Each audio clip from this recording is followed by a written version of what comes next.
Del Campo is plagued by fire alarms.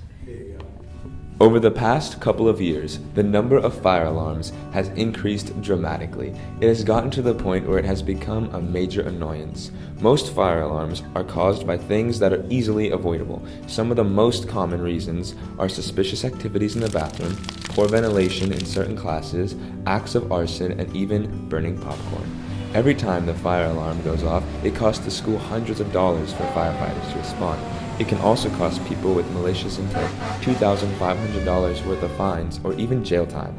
Ways that these incidents can be avoided is by not partaking in suspicious activities, not setting trash cans on fire, ventilating certain areas where there are controlled burns, and even watching your popcorn.